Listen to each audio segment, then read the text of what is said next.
Fighting between Hezbollah and Israeli forces are intensifying, and the situation is becoming more serious by the hour. Heavily crashes have been reported in the southern Lebanon, and where the Hezbollah fighters launched rockets, drones, and anti-tank missile attacks targeting Israeli positions. The Israel Defense Force, or IDF, has confirmed the soldiers were wounded, but reports suggest that the number of injured could be more higher than expected. Well, according to the local reports, northern Israeli hospitals are receiving multiple wounded troops. They're almost full. Emergency evacuations were carried out from the frontline areas, with helicopters and ambulances moving the injured soldiers for the treatment. The rising number of casualties is putting pressure on the medical facilities.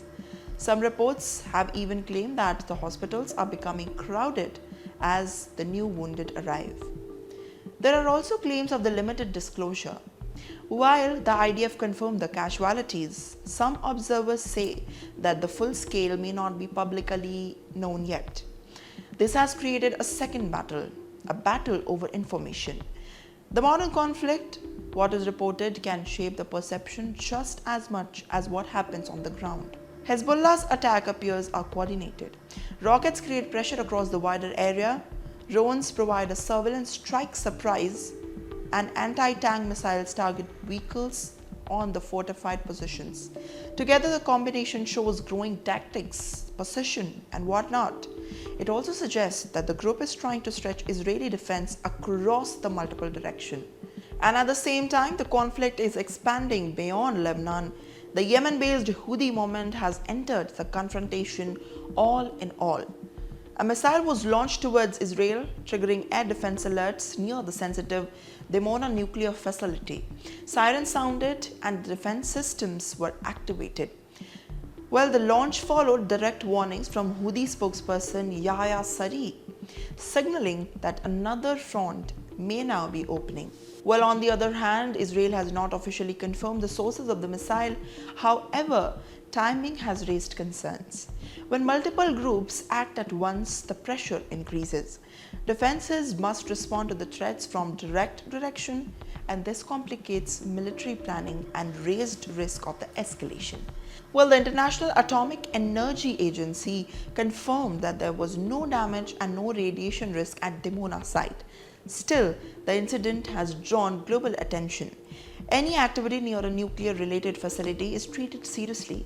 Even without damage, the symbolism is powerful.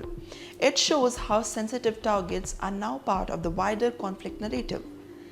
And let me tell you, this moment reflects a widening of battlefield. Believe it or not, the clashes are no longer just limited to just the borders. Southern Lebanon is active. Missile alerts are sounding the nuclear critical infrastructure, and the regional groups are stepping in. The conflict is expanding both geographically and strategically. As more actors become involved, the risk of the broader Middle East war grows day by day. Each strike increases tension, each response adds pressure, and the hospitals receiving wounded, the human cost is becoming visible. This is no longer just a localized clash, it's a multi-front confrontation. Ground, air, and now the information space. And the situation still remains highly volatile. What do you have to say about this? Make sure to comment down below.